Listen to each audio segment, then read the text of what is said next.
Hello students, good morning and welcome back to SST class. And we are reading today the chapter number 1 of history, the rise of nationalism in Europe. Europe में राष्ट्रवाद की starting किस तरह हुई वो हमारा chapter है और इसमें हमारा जो टॉपिक है आज का वो टॉपिक हम करेंगे यूनिफिकेशन ऑफ इटली। इटली को यूनिफाइड किया गया है, यूनिफाइड कैसे किया गया है उसको मैं यूनिफाइड करने में और उसके में आज बारे में बात करने की किस तरह इटली को यूनिफाइड किया गया है। पहले हम बात कर लेते हैं, देखते हैं कि इटली किस तरह की उसकी जोग्राफिकल कंडीशन थी, उसकी स्ट्रक्चर किस तरह की थी और उसको यूनिफाई करने की जरूरत क्यों पड़ी, क्या कंडीशन थी उसकी। तो हम देखते हैं कि यूरोप में इटली जो है वो 7 जगह डिवाइड किया गया था। पहले 7 पार्ट्स थे उसके और हर एक पार्ट्स पर अलग अलग रूलर का रूल चलता था। तो अलग अलग रूलर के अकॉर्डिंग उसको पूरे को एक करना था, उसकी कंडीशन क्या थी, तो उसको उसमें 4 तरह के रूल जो उसके ऊपर हो रहे थे। हम देखते हैं ये हमारा इटली का एक मैप है, तो उसमें 7 पार्ट्स बने हुए थे उसके। 2-3 पार्ट इसमें एरिया बने हुए थे, 2 पार्ट इधर थे और 3 पार्ट इस साइड में थे और ये अलग अलग पार्ट बने हुए थे। तो इनको 4 जगह हमने इकट्ठा किया था और 4 लोगों का 4 रूलर्स का इसके ऊपर रूल चलता था। वो क्या रूल है पहले हम उसको ध्यान से देखते हैं, समझते हैं कि क्या था इटली की कंडीशन उस समय क्या थी, फिर उसको यूनिफाई कैसे किया, किसने किया।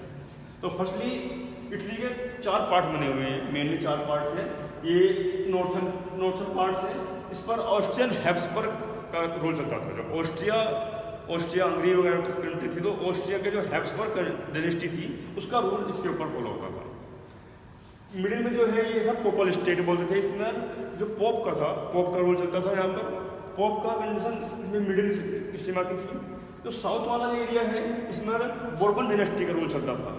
बोर्बन कौन से, फ्रांस वाले नहीं, फ्रांस में जो बोर्बन डायनेस्टी थी वो बोर्ब के जिनका लुई 16 जिसके किंग बने थे वो फ्रांस की बोर्बन डायनेस्टी थी। ये बोर्बन डायनेस्टी जो है ये स्पेन की थी। स्पेन की जो बोर्बन डायनेस्टी, बोर्बन वंश जो था उनका रूल चलता था इस साउथ वाले पोर्शन का।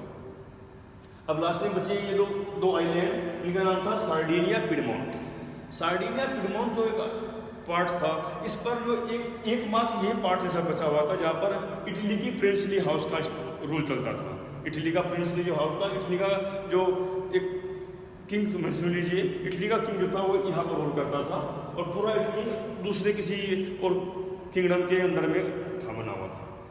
तो इसका रूलर कौन था जो यहाँ रूल करता था, जो किंग था वो था विक्टर इमैनुअल सेकंड।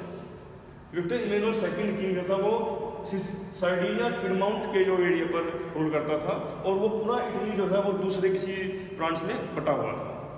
अभी इसकी जरूरत क्यों पड़ी हमें इसे यूनिफाई करने की, इसकी जिम्मेदारी ली विक्टर इमैनुअल सेकंड ने। उसने चाहा कि पूरा इटली जो है वो यूनिफाई हो जाए और सारा इटली एक बन जाए। ये अलग अलग दूसरे के अंडर में जो है, दूसरे की किंगडम के अंडर में रूल हो रहा है तो वो ना हो पाए, मेरे अपने अंडर में अपने गवर्नमेंट अपनी बन जाए। तो उसने इसकी बीड़ा उठाया कि मुझे इटली को पूरी यूनिफाई करना है और यूनिफाई करने का इसका एक पर्पज भी था कि पूरी इटली अगर एक होगी तो पूरी इटली का इकोनॉमिकली स्ट्रक्चर देखा जाए या जो सोशल स्ट्रक्चर देखा जाए तो वो सब एक होगा और उससे पूरी इटली को फायदा होगा, विक्टर इमैनुअल सेकंड को फायदा होगा। तो उसने इसकी जिम्मेदारी ली, रिस्पॉन्सिबिलिटी ली और उसने इसके लिए पूरा स्ट्रगल करना स्टार्ट किया। स्ट्रगल करने के लिए उसने कुछ इंपॉर्टेंट पर्सनैलिटी इस तरह की थी जिन्होंने इसमें मेन योगदान दिया, मैंने कंट्रीब्यूट किया। वो कौन कौन थे उनके बारे में देखते हैं।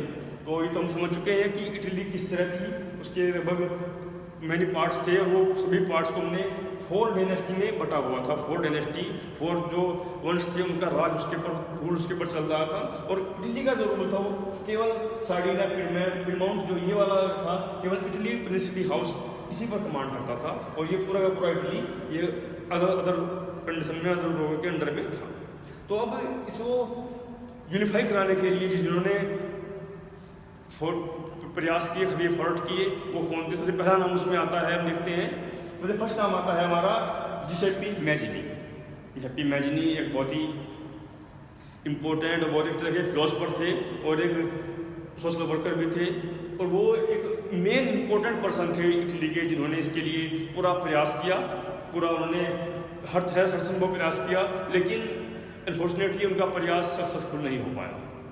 लेकिन उन्होंने प्रयास किया, ये नहीं कह सकते कि प्रयास करने के बाद अगर सक्सेसफुल नहीं हो पा रहा है तो वो प्रयास बेकार है, ऐसा नहीं है। क्योंकि उन्होंने स्टार्ट किया, चिंगारी लगाई कि हमें यूनिफाई करना है और बाद में जो वो फेल हुए इस काम में, नहीं कर पाए, तो अनसक्सेस होने के बाद जो अदर पर्सन जो इन्वॉल्व हुए, उन्होंने इनकी प्रयास को, इनके एफर्ट को उन्होंने फलीभूत किया और उसको सक्सेसफुल किया। तो ये कोई इंपॉर्टेंट पर्सन थे, इन्होंने youth Italy and youth England के नाम से दो कम्युनिटी और संस्थाएं बनाई और उनका पूरा योगदान इसमें था कि इसके काम में करना चाहिए।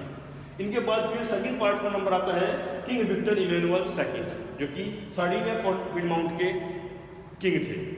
तो उन्होंने फिर इस किंग के बाद पे वो प्रयास किए और वो इसके लिए प्रयास उन्होंने जितना किया, वो जितना करना चाहते थे वो कर सकते थे, क्योंकि वो इसी की एकमात्र वो थे जो कि इटली का जो एक कह सकते हैं कि अपना जो स्टेट था, जो एक नेटिव स्टेट मान सकते हैं, वो नेटिव पर्सन थे। तो वो पूरी इटली को एक करने के लिए उन्होंने जो इतना काम किया कर पाए, लेकिन वो जब उस काम को अकेला नहीं कर पा रहे थे, उन्होंने अपने चीफ मिनिस्टर कैवियर को उसके लिए काम सौंप दिया गया।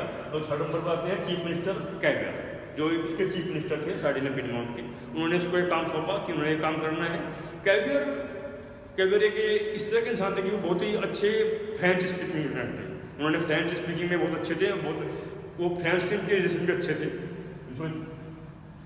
कैवियर के इतने अच्छे रिलेशन फ्रांस के साथ, तो फ्रांस से उन्होंने काफ़ी हेल्प मिली। और फ्रांस, क्योंकि फ्रांस से आपने पढ़ाया 9th क्लास में कि जो रिवोल्यूशन स्टार्ट हुई थी यूरोप में, वो फ्रांस से स्टार्ट हुई थी। और फ्रांस एक ऐसी जड़ थी, ऐसी बुनियाद थी, इसने पूरे यूरोप को हिलाया। तो पूरे यूरोप में हर चीज़ स्टार्ट करना है काम, उसका एक रेस्पॉन्सिबल को जाता है, वो फ्रांस को जाता है। तो फ्रांस से उन्होंने कोई हेल्प ली कैवियर ने, और फ्रांस की हेल्प लेने के बाद उन्होंने जो उसके क्या बाद में क्या किया, उन्होंने जो ऑस्ट्रियन फोर्स थी, ऑस्ट्रियन हैब्सबर्ग था नॉर्थ में, ऑस्ट्रियन हैब्सबर्ग को हराया, वहाँ के ऑस्ट्रियन जो किंग थे उन्हें हराया और इस एरिया पर अपना कमांड बना दिया।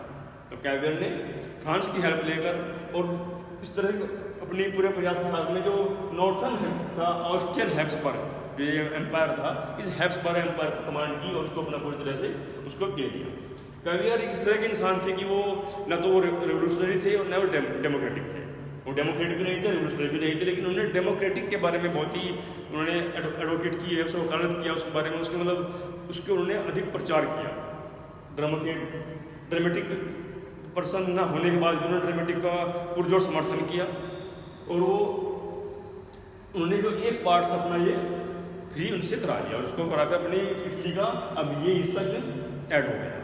अब इसके बाद में थर्ड नंबर आता है जो हमारे, इसके बाद में फोर आते हैं जिसेपी गैरिबाल्डी। ये भी गैरिबाल्डी एक साउथ का मतलब पार्ट था जहाँ पर बोर्बन किंग्स थे स्पेन के, उनका उस पर कमांड थी।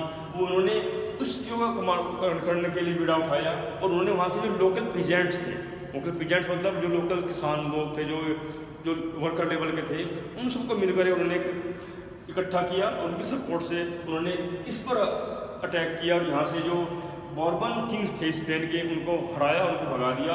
ये सब उन्होंने और इस एरिया को उन्होंने कमांड में अपने कवर में कर दिया। तो जो दो पार्ट्स हमारे 3 पार्ट्स यूनिफाई हो चुके थे। सार्डिनिया पिडमाउंट्स ओनली पहले से ही ऑलरेडी उनका इटली का ही पार्ट्स था, वहाँ पर उनका अपना वो होम रूल चलता था।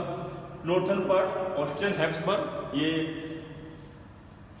चीफ मिनिस्टर कैवियर ने फ्री करा लिया था फ्रांस की हेल्प लेकर और उनसे कहा कि उन्होंने उन्हें हराया, ऑस्ट्रियन हैब्सबर्ग को हराकर उन्होंने अपने कमांड में लिया और उसको इटली का एक पार्ट बना दिया। साउथ पार्ट्स बोर्बन जो किंग्स थे स्पेन के, इनको जिसेपी गैरिबाल्डी, इन्होंने एक लोकल पीजेंट्स की हेल्प ली और उनको हरा दिया। अब बचा क्या, एक पार्ट बच गया है बीच में, जो मिडिल पार्ट है ये पोपल स्टेट जो कि पोप के अंडर में था। अब पोप के अंडर में हर पोप उनके धर्मगुरु होते हैं, तो पोप के अंडर में जो था, तो पोप ने देखा कि भाई इटली का लगभग हाफ से ज़्यादा पार्ट इटली के अंडर में चला जा चुका है, अब अकेले बचे हुए ये कहाँ से करते, तो उन्होंने खुद ही अपने आप को उसमें डिवाइड कर दिया, अपने आप को डिसॉल्व कर दिया और वो अपने आप इटली में ही शामिल हो गए। तो ये पूरा पार्ट मिलकर एक इटली बन गया और इटली को इसमें यूनिफाई करने में जो इन लोगों की इतना इम्पोर्टेंट था, ये लगभग 1861 तक आते आते ये पूरा इटली जो है यूनिफाई हो चुका था। पूरे इटली को कुछ इंपॉर्टेंट पर्सनैलिटी ने मिलकर उनकी हेल्प के द्वारा, उनके एफर्ट के द्वारा पूरी इटली को 3-4 प्रयास के बाद लगभग 2-3 ईयर्स तक काफ़ी स्ट्रगल करने के बाद उन्होंने इसको अपना एक में बना दिया।